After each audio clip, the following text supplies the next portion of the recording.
wajib bekerja. Karena kewajiban kita semua adalah ikhtiariyah, bukan hasil.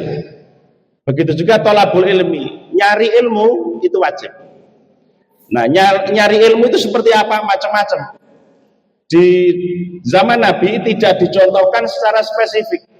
Ada yang diberi kesempatan bisa mondok, kayak saya bisa di pondok pesantren, bisa ngaji. Yang tidak bisa ya bisa seperti ini, majelis taklim. Tapi yang dimaksud thalabul ilmi faridatun itu adalah fas'alu ala ahla dzikri in kuntum la ta'lam, yaitu bertanya. Artinya begini, ilmu yang wajib dipelajari, ilmu yang jenengan hadapi setiap hari ataupun yang memang passionnya jenengan. Jadi begini, orang yang mau puasa Ramadan kemarin misalnya, sasi ruwah, sasi Sya'ban, bulan Sya'ban, itu jenengan sudah harus belajar ilmu puasa karena mau menghadapi apa? Puasa. Nanti setelah Idul Fitri jenengan lupa semua ilmu puasa, tidak masalah, tidak dosa, karena ilmu yang wajib dipelajari itu ilmu yang akan dihadapi. Jenengan seorang pedagang, maka juga harus belajar halal haram tentang perdagangan dalam Islam. Itu thalabul ilmi. Assalamualaikum warahmatullahi wabarakatuh.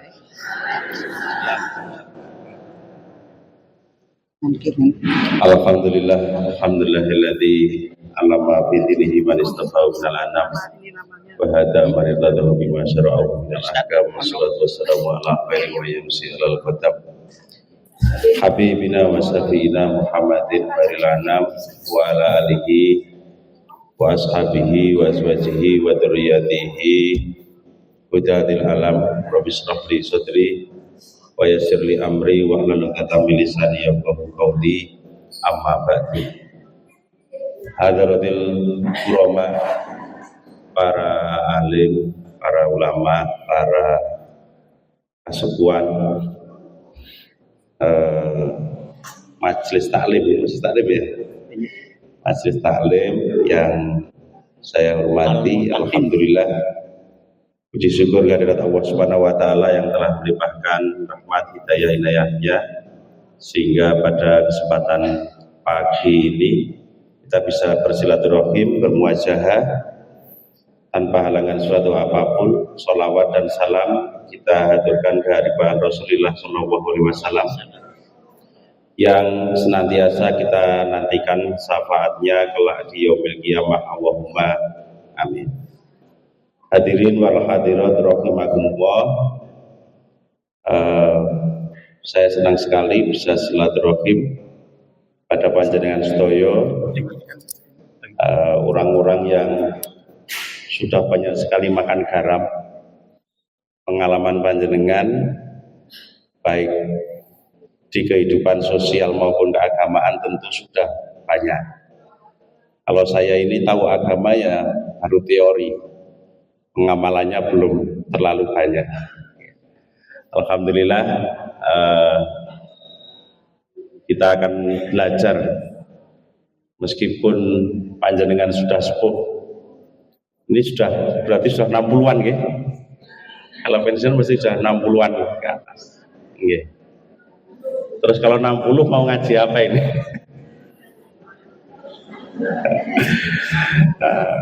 Ya.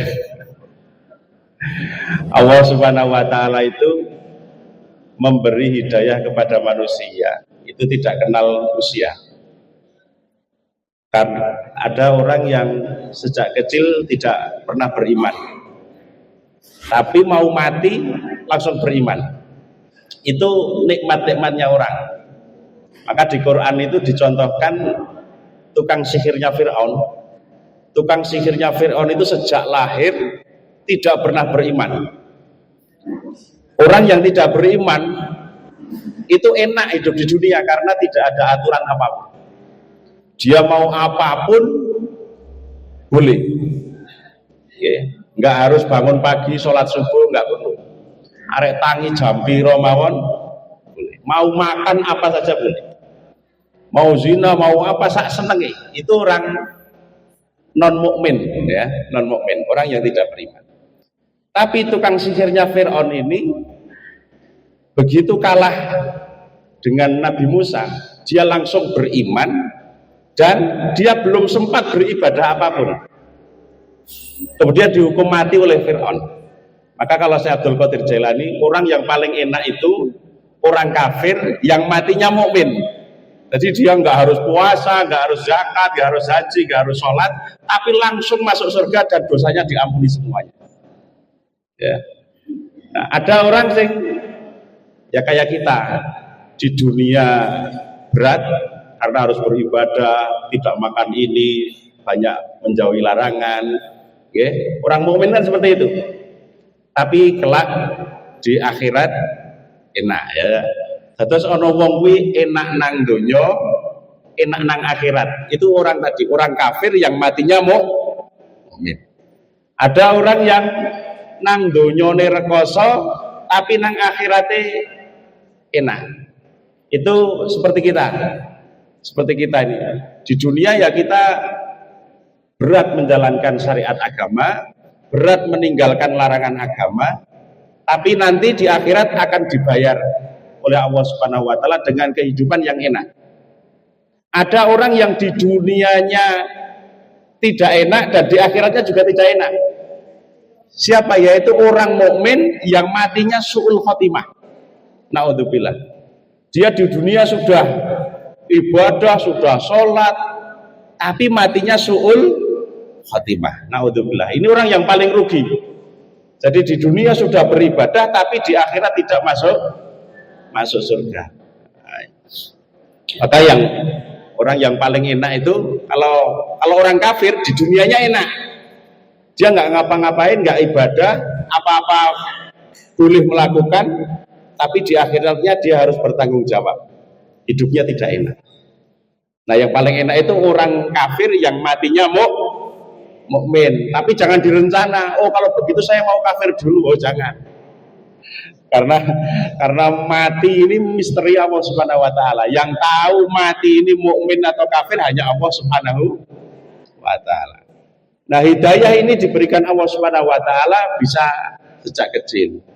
Ada kadang yang muda baru dapat hidayah, sebelumnya belum. Ada yang sudah tua. Sudah tua apa? Hidayah, baru dapat hidayah. Banyak orang kalau di desa-desa ada orang mati terus punya hutang sholat. Itu biasanya kalau meninggal itu terus ya dibayar fidyah ya. Ono sing dikodoi sholate. Nah itu ada yang tanya, bapak saya meninggal tapi masih punya hutang sholat, bagaimana? Hutangnya berapa? 30 tahun. Waduh, itu bukan hutang lagi kalau 30 tahun. Ya karena sejak lahir dia Islam, tapi memang maaf belum dapat hidayah untuk melakukan ibadah. Nah kalau hutang sholatnya 30 tahun ya nggak usah disarutang, nggak usah difedyai. Nek dibayari fedyah nganggo beras entek pirang-pirang ton. Ya cukup didoakan saja, dimintakan maghfirah kepada Allah Subhanahu wa taala. Karena ya hidayah datang sesuai dengan kehendak Allah Subhanahu wa taala. Nah, semoga kita yang hadir di sini ini bagian dari orang-orang yang mendapat hidayah dari Allah Subhanahu wa taala. Entah sejak kemarin, entah sejak dulu, ataupun baru sekarang ini. Itu di usia-usia panjenengan sedaya, di usia 50, 60, maka sudah selayaknya 80% pikiran kita, kehidupan kita, ya, ini dialokasikan untuk kepentingan akhirat. Untuk kepentingan akhirat. Untuk banyak mengingat Allah Subhanahu wa taala, untuk beribadah. Dan beribadah dalam Islam itu ini bukan ibadah yang jangan dianggap Islam itu agama yang berat, agama yang sulit diamalkan, jangan. Karena orang yang sudah beriman, maka dia adalah orang yang memang siap untuk melaksanakan perintah Allah dan menjauhi larangan Allah. Dan siap diatur oleh Allah Subhanahu wa taala. Ini orang beriman. Maka untuk itu orang mukmin ini Nabi mewajibkan tolabul ilmi faridhatun. Mencari ilmu itu wajib. Yang wajib itu mencari ilmunya, bukan pinternya. Bukan alimnya, bukan. Yang wajib itu mencari ilmu. Nah, pinter dan tidaknya ini Allah Subhanahu wa taala. Maka kewajiban kita itu ikhtiar. Kita kewajiban bekerja. Bekerja itu hukumnya wajib. Laki-laki kok nganggur dosa. Laki-laki kok nganggur artinya tidak punya penghasilan. Kalau dia nganggur tapi bisa punya penghasilan ya monggo silahkan. Karena laki-laki punya kewajiban memberi nafkah selama dia masih mampu secara fisiknya. Nah kalau orang tua laki-laki yang memang sudah tidak mampu ya biasa dinafkahi anaknya atau adiknya atau siapa. Nah, laki-laki itu wajib bekerja. Dia tidak wajib kaya tapi wajib bekerja. Karena kewajiban kita semua adalah ikhtiariyah, bukan hasil. Begitu juga tolabul ilmi, nyari ilmu itu wajib. Nah, nyari ilmu itu seperti apa? Macam-macam. Di zaman Nabi tidak dicontohkan secara spesifik. Ada yang diberi kesempatan bisa mondok, kayak saya bisa di pondok pesantren, bisa ngaji. Yang tidak bisa ya bisa seperti ini, majelis taklim. Tapi yang dimaksud tolabul ilmi faridhatun itu adalah fas'alu ala ahla dzikri in kuntum la ta'lam, yaitu bertanya. Artinya begini, ilmu yang wajib dipelajari, ilmu yang jenengan hadapi setiap hari ataupun yang memang passionnya jenengan. Jadi begini, orang yang mau puasa Ramadan kemarin misalnya, sasi ruwah, sasi Sya'ban, bulan Sya'ban, itu jenengan sudah harus belajar ilmu puasa karena mau menghadapi apa? Puasa. Nanti setelah Idul Fitri jenengan lupa semua ilmu puasa, tidak masalah, tidak dosa. Karena ilmu yang wajib dipelajari itu ilmu yang akan dihadapi. Jenengan seorang pedagang, maka juga harus belajar halal haram tentang perdagangan dalam Islam. Itu tolabul ilmi. Nah, karena semua umat Islam ini setiap harinya melakukan sholat, maka semua umat Islam harus paham dan punya ilmu tentang sholat. Karena setiap hari dilakukan.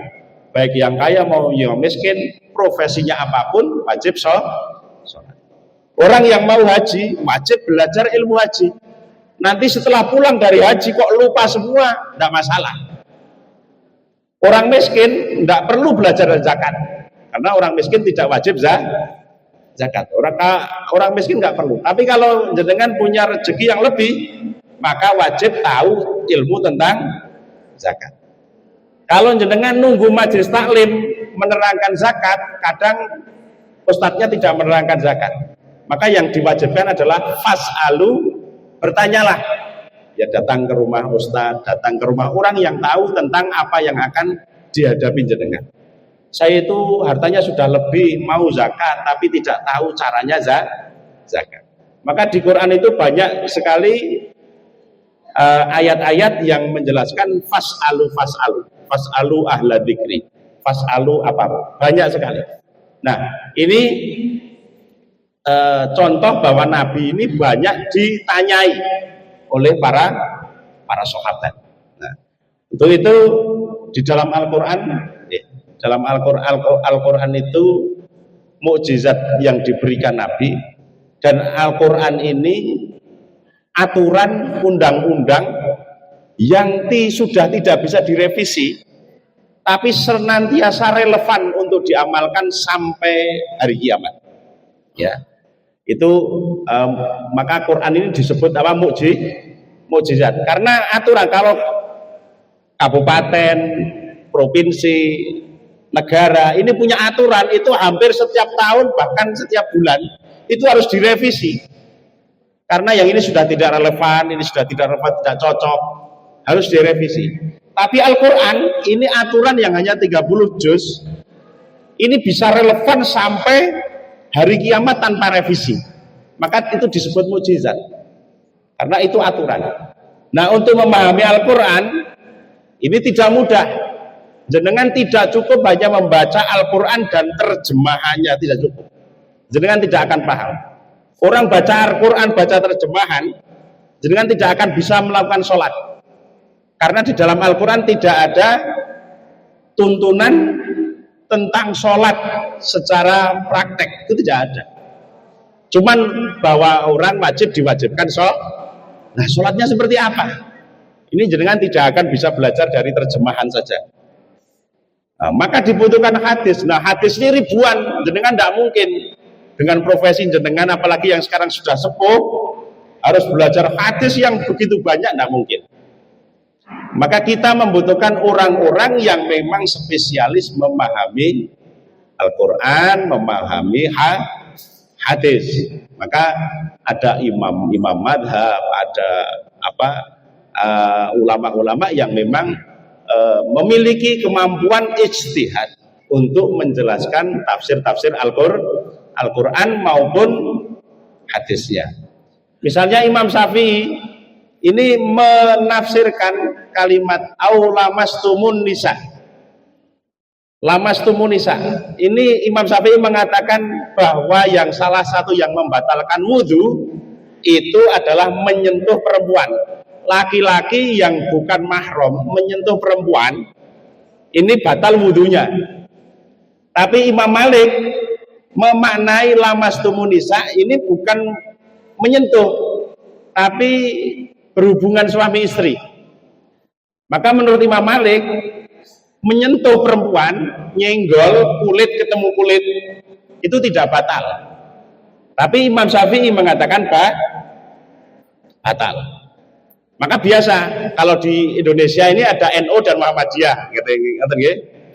NU itu biasanya Syafi'iyah, nyenggol bojone batal, nyenggol bojone batal. Karena kalau istri ini kan pasti tidak mahram. Kalau mahram kan nggak boleh dinikahi. Pasti orang lain kan kalau istri itu. Muhammadiyah biasanya cenderung ke Imam Ibnu Taimiyah ataupun sama dengan pendapatnya Imam Malik bahwa menyentuh istri tidak batal. Tapi ini perbedaan pendapat jangan sampai menjadi konflik di masyarakat. Kalau jadi polemik tidak masalah. Saya itu punya tetangga dusun namanya Mengor, jalan ngetos ya. Di Kaloran itu, di Mengor itu. Saya pertahankan betul itu. Jangan sampai ada dua masjid karena memang di situ NU dan Muhammadiyah. Pokoknya masjidnya harus satu. Sekarang jadi dua, tapi tetap saya pertahankan Jumatannya tetap satu. Banyak orang tanya, Pak Kiai nek ndamel masjid di satu dusun ada 2 masjid, 3 masjid gimana? Enggak masalah, mau 200 masjid saya enggak apa-apa. Yang penting Jumatannya jadi satu. Nah, saya di sana itu mempertahankan imame ono sing NU, ono sing Muhammadiyah. Ini bicaranya kalau ben masjid itu tetap siji, sing NU iso makmum Muhammadiyah, sing Muhammadiyah iso makmum NU. Nah, pernah jadi masalah sing NU moh karena kenapa? Karena yang Muhammadiyah itu kalau nyentuh istrinya enggak wudu lagi gitu. Lah, saya tanya lo, dengan lihat enggak? Nyentuhnya lihat enggak? Jadi fikih itu kan yang penting kelihatannya saja. Fikih itu kelihatannya. Jenengan tahu atau enggak? Gitu ya. Kita katakan lantai ini kotor lah, karena jenengan masuk pakai sandal ya, kotor. Kalau saya sholat di sini sah enggak? Sah saja.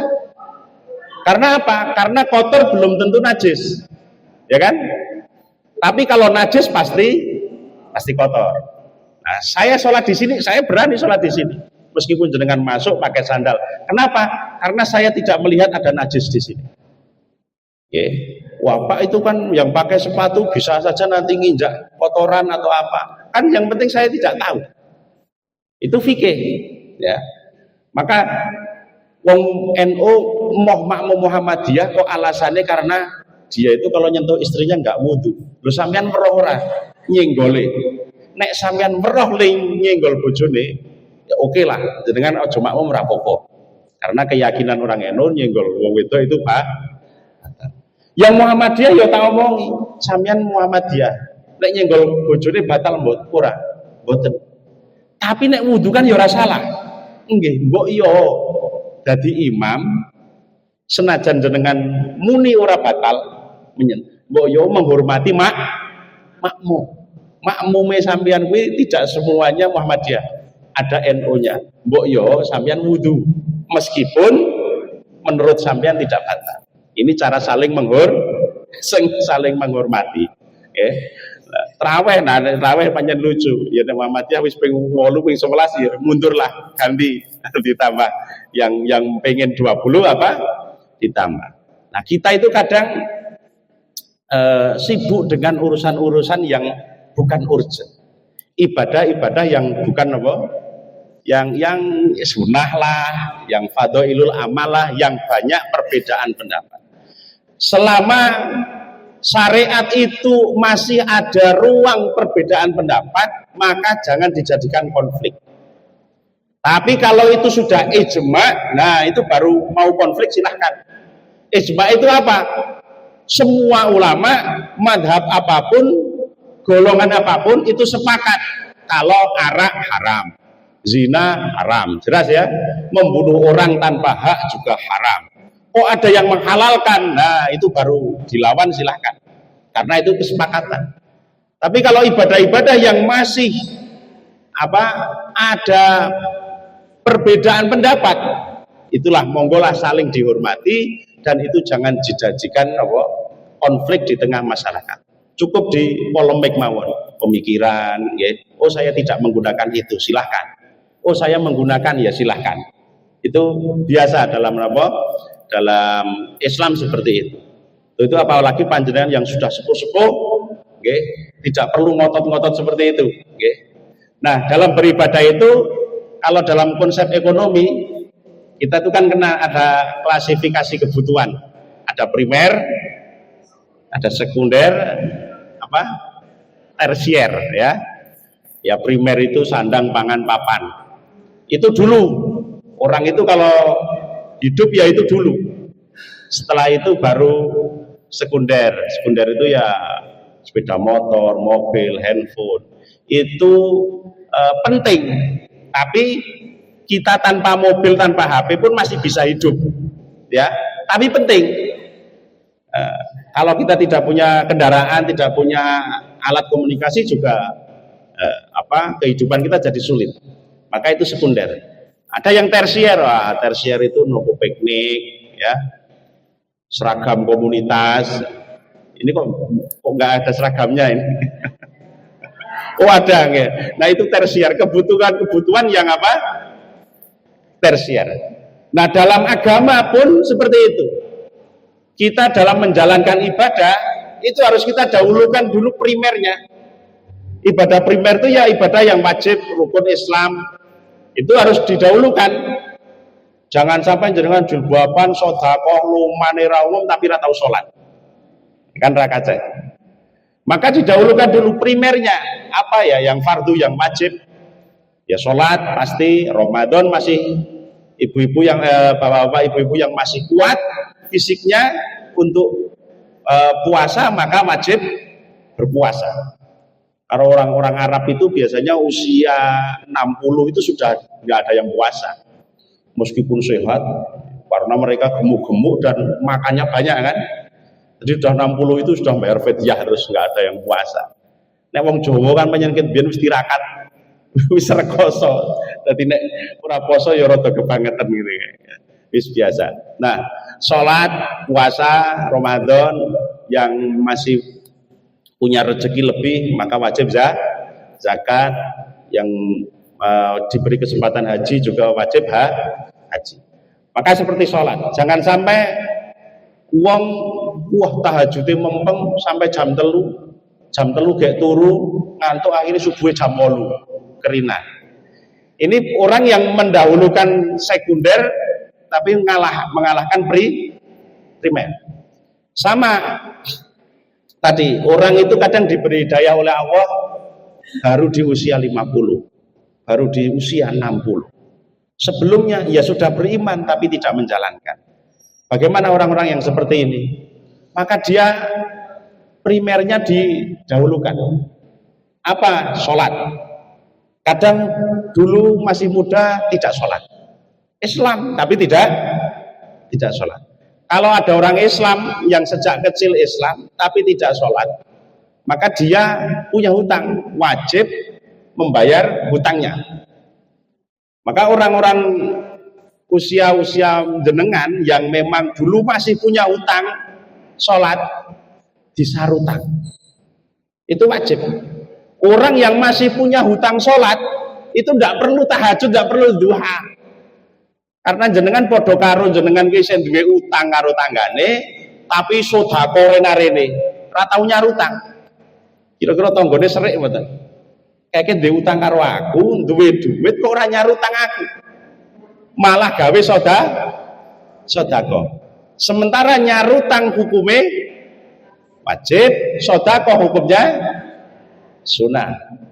Maka sama, kalau jenengan masih punya hutang sholat, waktunya diforsir untuk nyarutang sholat wajib, sholat 5 waktu itu ya, 5 waktu.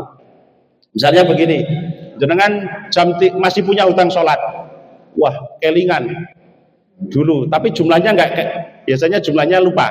Yang jelas saya sekira-kira tahun 80 sampai 90 itu enggak sholat. Maka ya waktunya dihabiskan untuk itu. Ya. Kalau bisa ya setiap sholat itu 2 kali. Luhur ping pindho, nyarutang sing biyen, nggih. Asar ping pindho. Ping pindho itu maksudnya 4 gitu.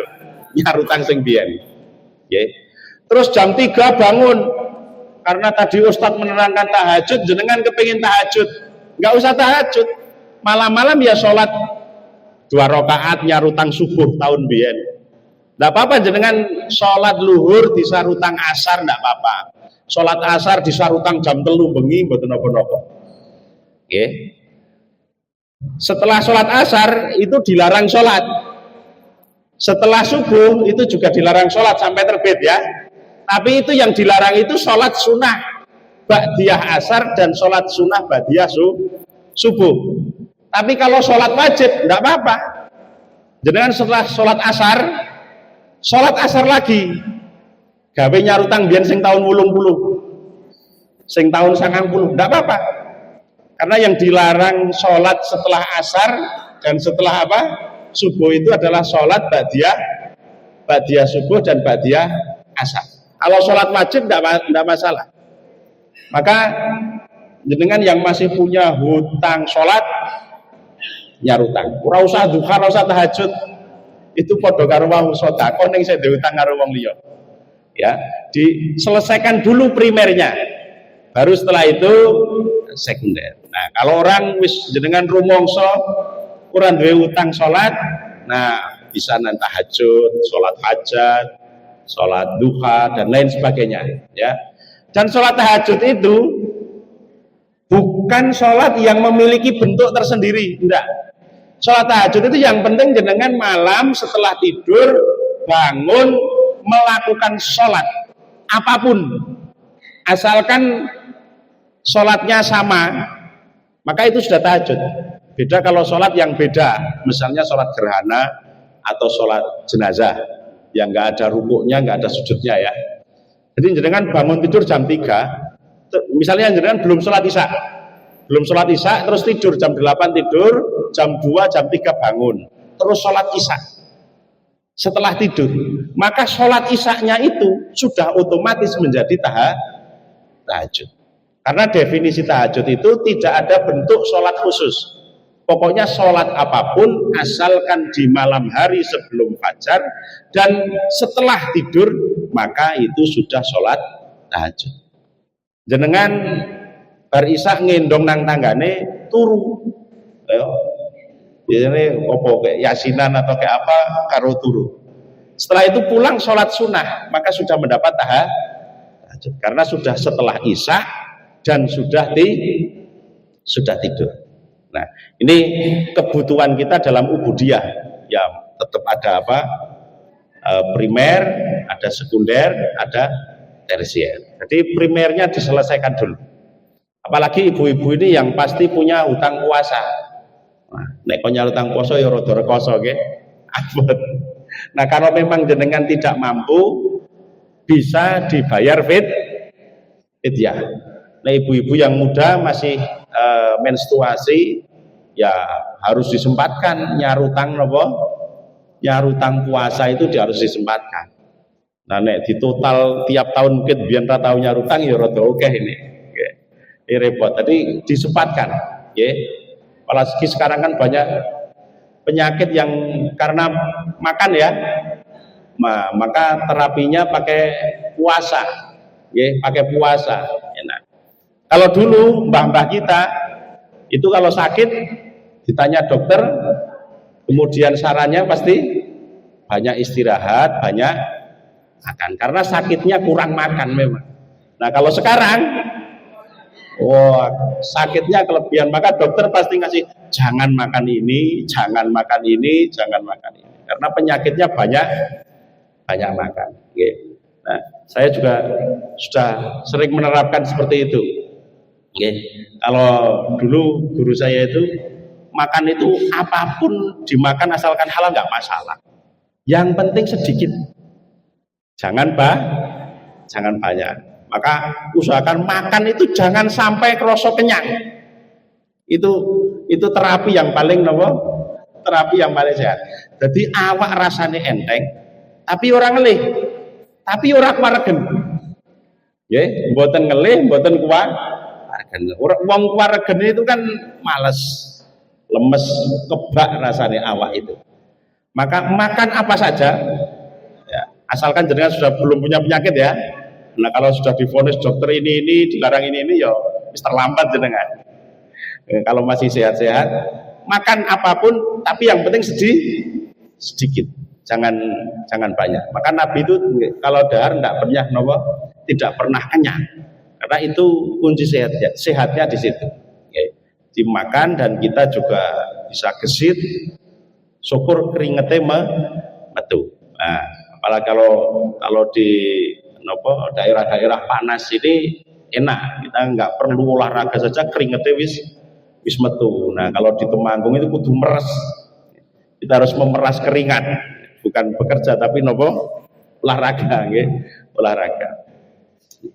Jadi Islam itu agama yang teratur, semuanya diatur oleh Islam. Maka udkhulu fisilmi kafah. Kafah itu karena semua sendi kehidupan manusia diatur oleh Islam. Satu-satunya agama sing ngurusi wong waing itu Islam.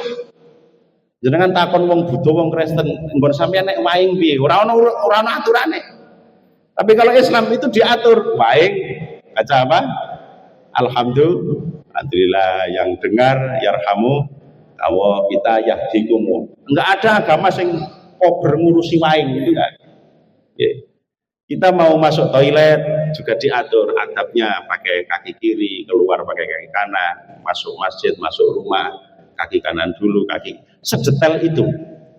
Maka semua jangan menganggap bahwa ini nggak ada urusannya sama agama, nggak ada.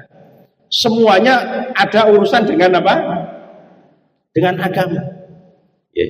Maka Al-Quran yang 30 juz ini, kalau untuk mengatur manusia sedunia dari zaman Nabi sampai kiamat, ini kalau hanya dibaca dengan satu tafsir tidak akan bisa menyelesaikan urusan umat Islam. Maka perbedaan pendapat ulama itu sebuah keniscayaan. Yang ini kadang halal, yang ini kadang haram, yang ada ulama yang berpendapat ini boleh, ini tidak boleh. Itu harus dihormati. Maka kalau kita kenal madhab banyak sekali, madhab itu banyak sekali. Tapi yang kalau kita kenal di sini ada madhab 4. Ada yang Muhammadiyah yang menggunakan Ibnu Taimiyah, atau Syiah menggunakan madhab Ja'fariyah dan lain sebagainya. Nah, pendapat-pendapat itu harus saling menghormati. Karena kadang kita itu kalau pakai satu madhab itu kita kadang terbentur dengan tradisi, kondisi masyarakat tertentu. Ya. Sementara syariat itu karakternya 2, 1 fleksibel, 2 universal. Fleksibel itu lentur. Ya, lentur. Kadang nang Arab halal tekan kini dadi haram, itu bisa. Kadang sing haram iso malih halal. Itu bisa. Hukum-hukum seperti itu bisa. Ya, misalnya ngapusi lah. Ngapusi itu hukumnya haram, gitu ya. Tapi kadang ngapusi bisa wajib. Ngapusi wajib. Ana wong nggo bendho marani jenengan takon omahe Pak Lurah ndi? Nggo bendho karo matane abang. Kira-kira wong iki arek apik napa arek elek? Lah, njur jenengan jawabe kira-kira arek jujur apa ngapusi? Ngapusi. Nek jenengan jujur berarti membantu orang yang mau bermaksiat. Maka dalam kondisi seperti itu jenengan wajib ngapusi. Okay. Nah, maka hukum itu haram bisa jadi apa? Bisa jadi halal. Okay. Wong lanang niku ndelok kulite wong wedok yang bukan selain wajah dan telapak tangan, apalagi menyentuh, itu haram. Okay. Haram. Nah, sekarang dokter lanang kadang nyuntik wong wedok, nyuntik ya kudu nang bokong wae, mosok kula ya wis tau nemoni dokter sing nek nyuntik ora tau dibuka niku ya wis tau. Tapi yen ora dibuka bahaya gitu. Ya pasti dokter itu mesti ya roh bokonge wong wedok to nggih. Bermacam-macam bokong dia harus pegang dan dia lihat. Boleh enggak? Ya boleh. Padahal hukum aslinya haram, ya. Hukum aslinya haram, tapi karena ada suatu hajat, ada alasan, maka diperbolehkan. Karena alasan darurat. Tapi dalam fikih ad-daruratu yuqaddaru biqadriha. Tapi darurat itu ya secukupnya saja. Nek mlotroke katok sak senti wis cukup ya aja 10 senti. Sak cukupe mawon, sing penting iso nyuntik gitu ya. Itu namanya fikih seperti itu. Jadi syariat fleksibel. Dalam kondisi tertentu hukum bisa berubah tergantung situasi dan kondisi panjenengan sedaya. Emping itu halal, tapi kalau jenengan biasa makan emping kok apa niku cedikan asam urat, maka jenengan makan emping itu sama dengan makan racun, maka makan empingnya juga hukumnya haram. Nah jenengan yakin loh ya, oh nek aku mangan emping loro ora apa-apa, tapi nek makan 5 asam uratnya kambuh, maka emping loro halal, nek emping 5 apa haram. Ya, jenengan nanti dipelajari sendiri nanti kira-kira. Maka kunci sehat itu silahkan makan apapun tapi jangan banyak, okay? Daripada nanti wis kadung penyakitan akhirnya menghindari ini itu, mulai sekarang makanlah no kemauan tapi sedikit, okay? Sedikit. Yang kedua fleksibel, universal. Syariat itu cirinya pasti universal. Universal itu bisa diamalkan siapa saja, suku bangsa manapun, dan luas. Itu syariat, ya, syariat. Maka kalau jenengan di media sosial biasanya lihat debat orang yang memperdebatkan antara syariat dan budaya Arab. Ini jilbab itu budaya Arab, maka nggak perlu dipakai di Indonesia. Ini gamis itu budaya Arab, maka tidak perlu dipakai di Indonesia.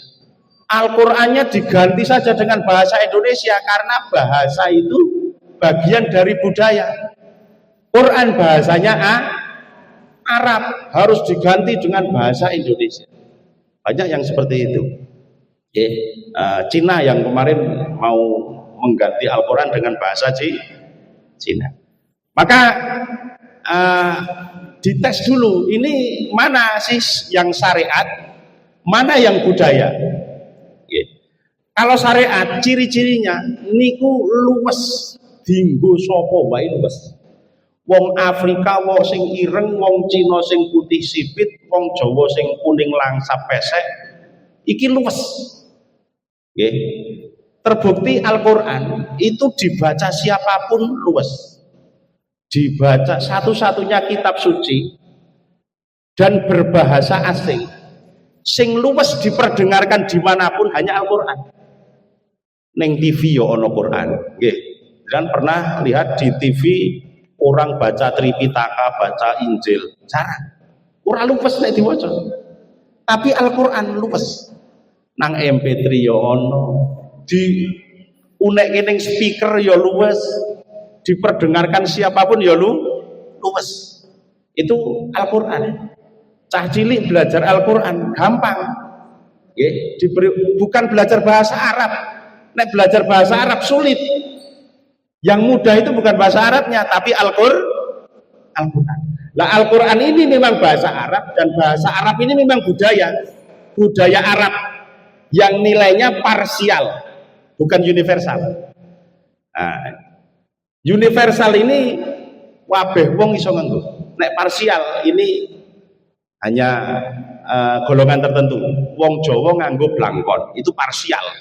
Nggih, mergo wong Arab ora luwes nek nganggo blangkon. Ya cara nganggo tok ya, tapi nek kon bendina ya ora iso. Ora luwes. Teng mriku tawaf nganggo blangkon ya ora luwes nggih. Padha karo wong Jawa nganggo jubah. Nah, sekarang kita misalnya contoh jilbab. Jilbab itu syariat atau budaya Arab. Orang Yahudi pakai kerudung, orang Kristen juga pakai kerudung. Hijab itu bukan kerudungnya, bukan kainnya, bukan modelnya, tapi batas mana yang harus dibuka dan batas mana yang harus ditutup dan batas mana yang boleh dibuka. Itu namanya hijab, bukan kerudung. Karena hijab itu batas. Maka dalam fikih batas aurat perempuan itu juga ada perbedaan pendapat. Kalau mazhab Syafi'i boleh membuka wajah dan telapak tangan. Mazhab Hanafi boleh membuka wajah, telapak tangan dan telapak kaki. Telapak kaki sampai mata kaki, munggah-munggah. Nah, ada yang mengatakan semuanya aurat, tidak boleh dibuka. Maka kita sering lihat orang pakai cadar rapot sampai matanya ditutup gitu ya. Nah, ya silakan, itu perbedaan pendapat ulama. Nah, hijab ini dipakai orang Afrika luwes, dipakai wong Cina ya luwes, wong Jawa nggih luwes. Luwes to nggih? Luwes. Dipadukan dengan batik ya luwes. Maka hijab ini syariat. Meskipun asalnya itu budaya orang Yahudi juga pakai jilbab, iya. Itu modelnya saja, kainnya. Yang dimaksud jilbab dalam syariat itu bukan model, tapi batas. Jenengan itu yang penting nutupi aurat. Boleh nutupi nganggo lakban, nganggo plastik, nganggo kertas, itu sudah menjalankan syariat. Bukan harus kain, ya. Paham nggih? Jadi batasnya yang di masa syariat itu. Oh, itu budaya Yahudi, budaya enggak masalah. Wong kadang syariat ini memang mengadopsi budaya parsial. Budaya Arab diadopsi menjadi syariat, maka ya sudah menjadi aturan syariat. Sama dengan bahasa Arab itu diadopsi syariat menjadi bahasa Al-Quran. Maka Al-Quran ini menjadi syariat yang berbahasa Arab. Tapi nilainya sudah menjadi universal, sudah tidak parsial lagi.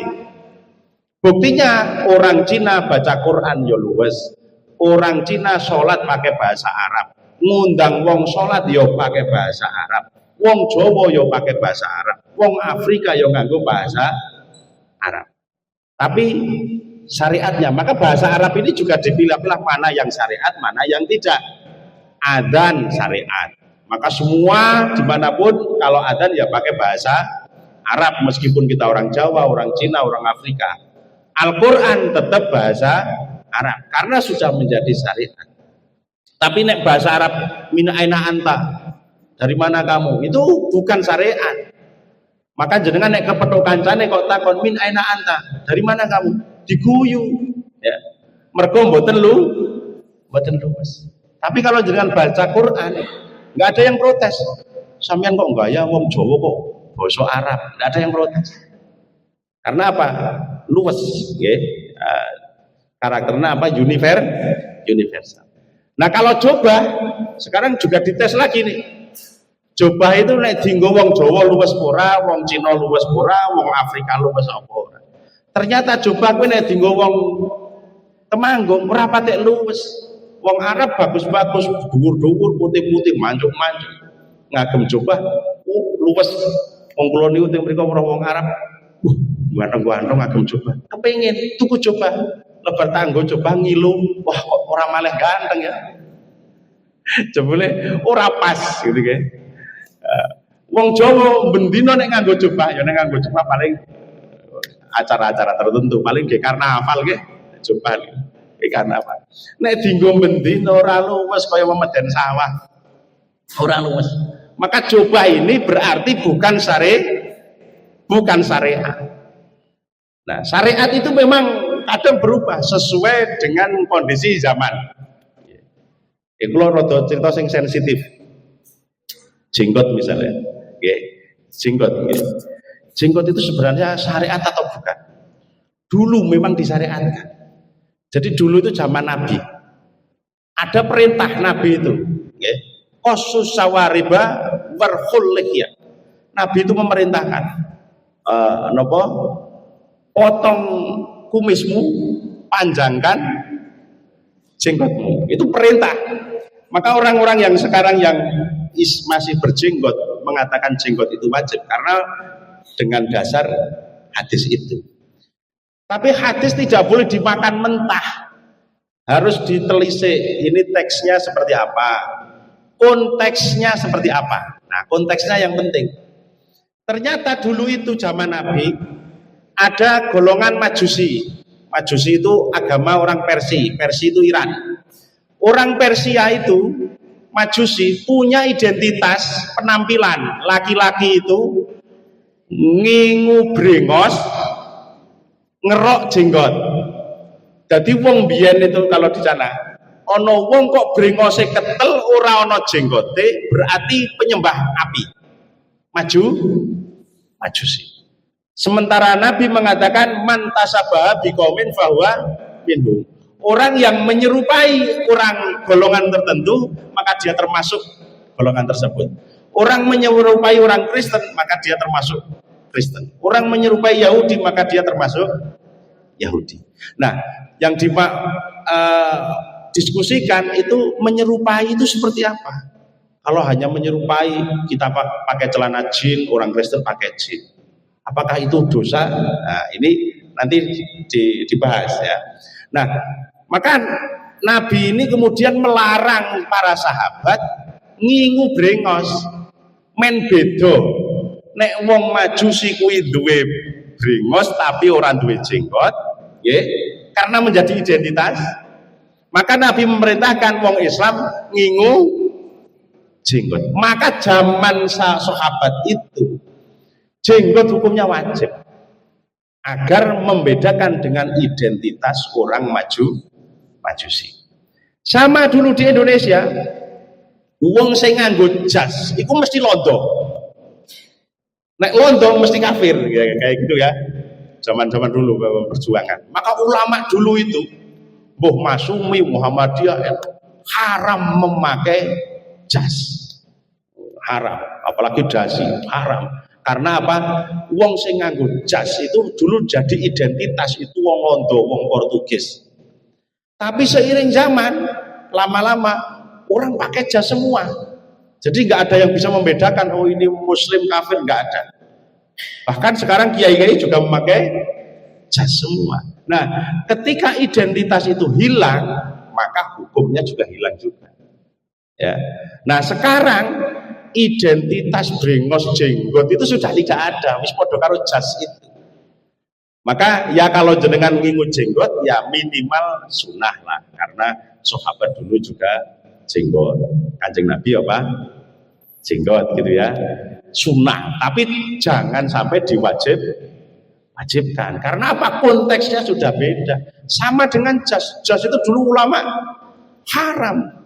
Tapi karena sekarang sudah semuanya memakai jas, dan jas itu sudah bukan menjadi identitas kelompok tertentu, maka jas ini boleh.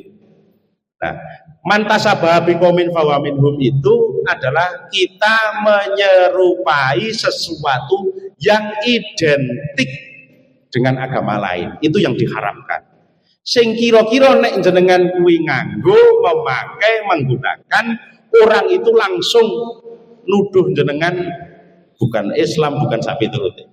Misalnya jenengan memakai kalung salib, ya, kudungan yang nganggo kalung. Kalau itu kan jelas identitas, maka itu haram karena mantasabaha biqaumin fahuwa minhum, dia menyerupai, gitu ya, menyerupai.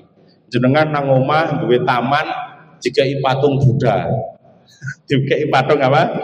Buddha. Iki wong Islam wong Buddha sih, nang kaloran biasa oke kan. Jadi, nah, itu haram karena apa? Jenengan menyerupai agama lain yang identik. Sing kira-kira wong kuwi langsung nuduh, "Oh, kamu Buddha, kamu Islam." Karena apa? Identitas tersebut. Oke, identitas. Kalau menyerupai dalam hal yang lumrah, podo-podo mobilnya Xenia ya ora apa-apa, enggak masalah. Podo-podo nganggo kathok jin, enggak masalah. Karena apa? Ini bukan menyerupai dalam identitasnya, ya. Maka agama ini ojo kaku-kaku banget, ngerti nggih? Diamalkan sesuai kemampuan dan dengan senang riang gembira. Ojo kaku-kaku banget. Maka Nabi sudah mewanti-wanti, wala yusaddadina illa ghalabah. Oke. Tidak ada orang yang mengamalkan agama secara ketat kecuali agama itu akan mengalahkan dirinya sendiri. Jenengan ku nek beragama kok kaku kudu ngene, jenengan suatu ketika agama itu akan mengalahkan jenengan. Suatu kondisi masalah akan mengalahkan jenengan sendiri. Nggih. Nah, kula nyuwun sewu ana crita. Ana kiai biyen itu ngaramake radio, ngaramake tip. Tip karo radio niku napa hukume? Haram. Ada kiai yang mengharamkan. Aku nih ora umum. Wah, aku nih sampai meninggal itu masih mengharamkan TV dan radio. Mandang sedo, putrane iki dilalah lanang ana pira loro telu. Dadi tukang servis TV karo radio kabeh. Maka ojo kenceng-kenceng banget nggih. Agama jenengan melihat golongan lain yang berpendapat seperti ini. Pemene mentok traweh 20, traweh 11 itu biasa mawon. Nggih. Wong kula kadang yo ora traweh. Kulo nek traweh ora tau genep. Kulo ora tau 30. Semua traweh itu enggak. Biasa mawon. Kayak Nabi juga tidak traweh 30 hari penuh. Ya kadang-kadang ora traweh, kadang-kadang dolan barang ngoten niku nggih. Iki beragama niku sing santai mawon. Kula salat itu nek kula dalam kondisi kesusu, kula salat itu pakai wajibnya tok. Jenengan jajal salat kok pakai wajib tok. Itu cepete ra umum. Cepet. Nah, kula nek kesusu itu biasa salat Allahu Akbar, Bismillahirrahmanirrahim, waladhdallin. Rukuk. Aminnya sunnah, nggak usah dibaca. Suratnya juga sunnah karena yang wajib ini takbiratul ihram, Fatihah, ya. Rukuk, i'tidal, sujud, itu saya semua bacanya subhanallah saja. Subhanallah.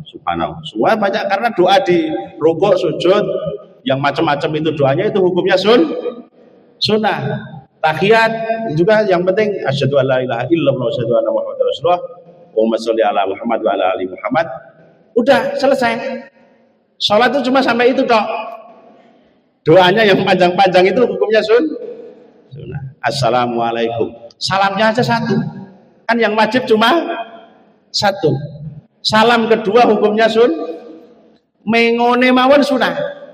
Karena yang wajib itu mengucapkan assalamualaikum. Maka dalam sholat itu jenengan juga harus bisa membedakan. Ada yang wajib lesani, rukun qauli ucapan yang harus mulut jenengan harus muni. Itu 5. Takbiratul ihram, Allahu Akbar, kudu muni lesane lho. Nek jenengan cuma mengangkat tangan tok, enggak muni, enggak sah. Karena takbiratul ihram bukan mengangkat tangan, tapi lesannya mengucapkan Jenengan sholat tanpa mengangkat tangan sedekap gini, Allahu Akbar, sah. Daripada jenengan begini tapi nggak ngucapin apa-apa, Allahu Akbar, Bismillahirrahmanirrahim, Alhamdulillahirabbil alamin sampai waladhdallin. Aminnya hukumnya sunnah. Fatihah harus muni juga. Nggih, muni minimal kupingin jenengan krungu. Kupingin jenengan ki Mbak. Kemudian yang ketiga tahiyat. Tahiyat. Selain itu sunnah. Pokoknya sing ora tak sebut sunnah. Takbiratul ihram, Allahu Akbar, Fatihah kudu baca, tahiyat. Tahiyat terserah, ada yang at-tahiyatul mubarakatuh sholawat atau tahiyat yang panjang sekali, ada 5 bacaan atau berapa terserah. Sampai membaca sholawat. Yang keempat membaca sholawat di tahiyat.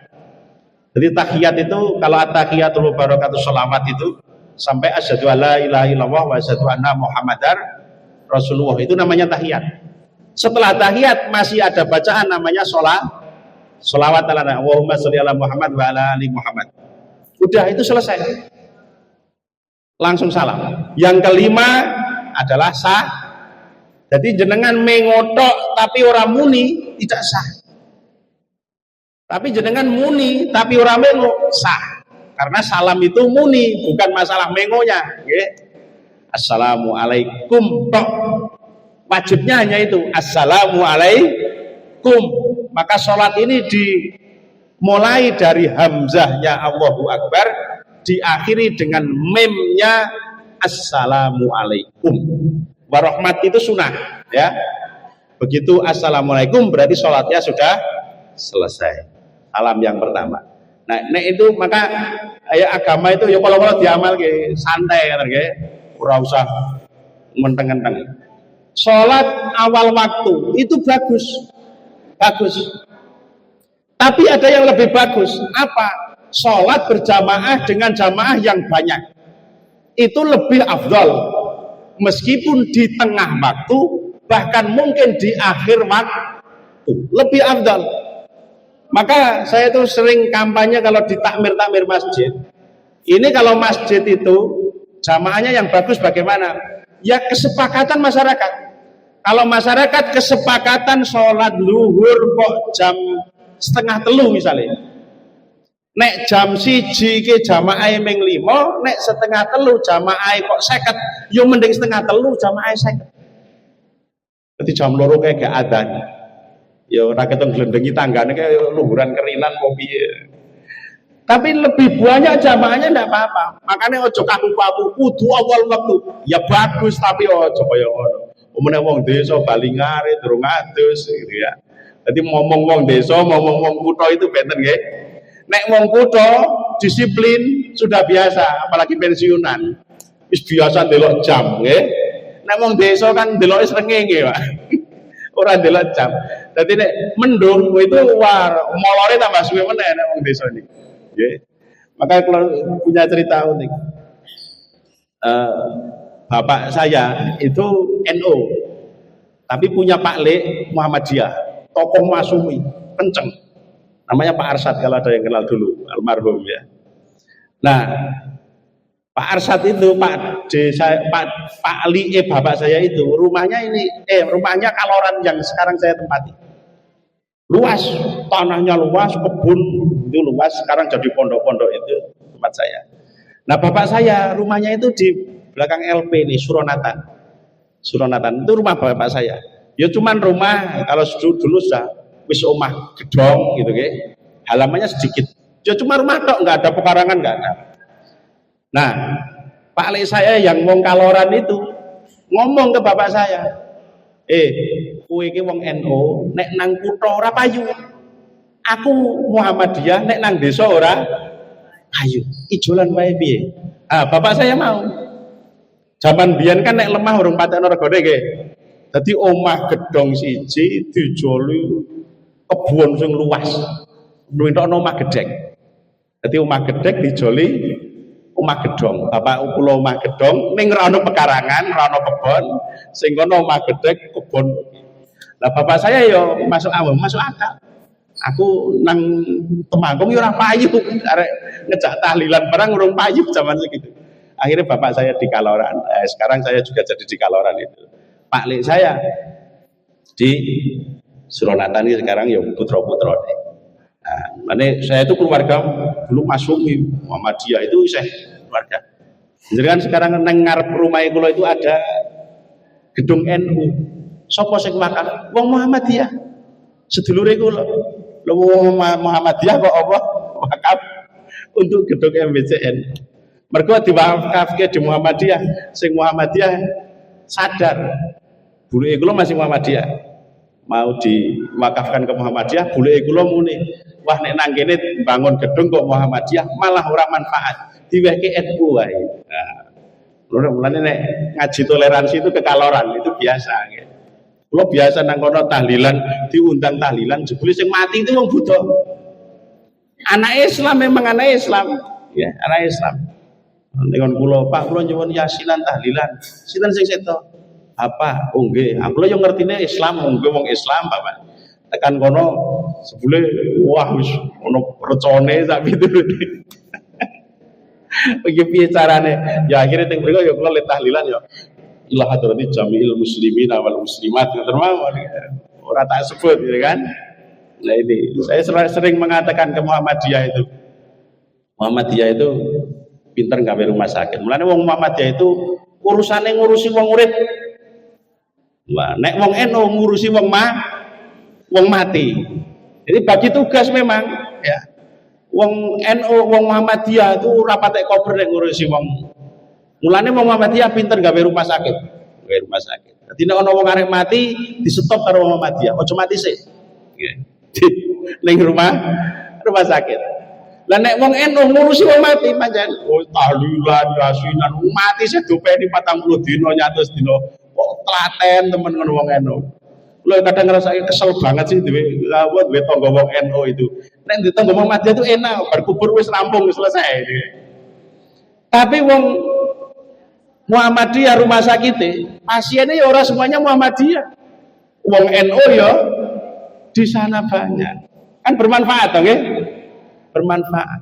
Lah terus nek NU oleh rumah sakit Muhammadiyah entuk apa nek NU? Ya entuk tahlilan. Mergo wong NU itu nek tahlilan mboten Jami'il Nahdiyyin wa Nahdiyat mboten, tapi Jami'il Muslimin wal Muslimat. Jadi Muhammadiyah sing ora tahlil kuwi wae ditahlilke NU. Jadi wong Muhammadiyah ora usah tahlil wis ora usah, pancen tugase dhewe-dhewe. Sing wong Muhammadiyah napa nguripke wong urip, nek wong NU nguripke wong mati. Jadi wong mati itu isih dianggap urip nek kale wong NU. Mulane wong NU ini nek utange akeh, sambate karo wong mati. Arek sambat karo sing urip padha-padha sing urip ya sambat. Mending sambat karo wong mati. Mulane wong NU itu nguripake wong mati. Nek wong Muhammadiyah nguripke wong urip. Nah sing elek niku nek mateni wong urip. Nah mulane ana teroris itu jangan diikuti. Pokoknya Islam sing mateni wong urip jangan diikuti nggih. Nek Muhammadiyah itu nguripke wong urip. Nek ana wong lara ra entuk mati, wong NU nguripke wong mati ya itu silakan. Nggih, ini yang bisa saya sampaikan sekilas dengan mari kita berislam dengan santai, dengan senang, dengan rukun. Apapun perbedaan pendapat, apapun perbedaan kelompok, Islam ini bisa diamalkan dengan enak, okay? Agar keberislaman di Indonesia ini menjadi syiar agama Islam ini menjadi lebih kuat dan Islam terus berkembang maju di negara kita. Demikian yang bisa saya sampaikan. Banyak khilaf kata mohon maaf. Akhirul qouli ihdinas shiratal mustaqim. Wassalamualaikum warahmatullahi wabarakatuh.